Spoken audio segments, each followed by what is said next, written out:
The new Democrat-led House is putting the focus on guns as it looks to pass legislation on background checks. One America's John Hines explains why from Washington.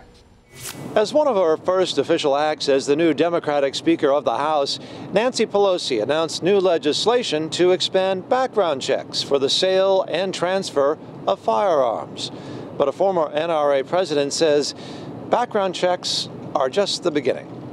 What they're doing is restarting the war over guns that they've been fighting for decades, and they're hopeful that this will be their first victory, or at least something where they can energize their base as we go toward the 2020 elections, and that'll be the first step for more draconian restrictions that they have in mind, because anybody who thinks that this is the end game doesn't know much about end games.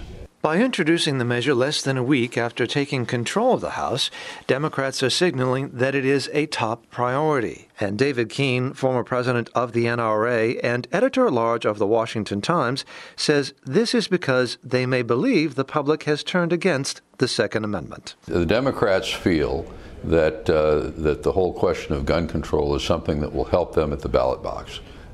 This is aside from their ideological belief in gun control, but they think that the public has turned against the Second Amendment. They're wrong about that, and this isn't the first time they've reached that conclusion. But what tends to happen is that as the debate goes on and the public begins to realize what's at stake, public opinion turns against the Democrats. But in the meantime, the newly elected House Democratic majority is starting with background checks, says Keene, because public polling says they are popular, even though it depends on how you ask the questions. So they're trying to make it palatable to get that nose under the tent so they can proceed from there.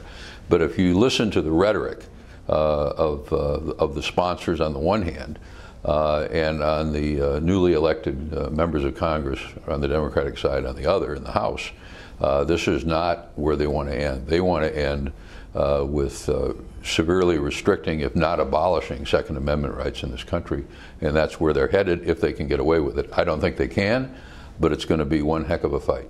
A vote on the measure could come within the next 100 days of the new Congress.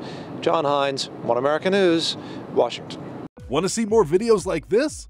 Click on the link below and subscribe to One America News on YouTube, and call your cable provider and kindly demand that One America News is added to your lineup.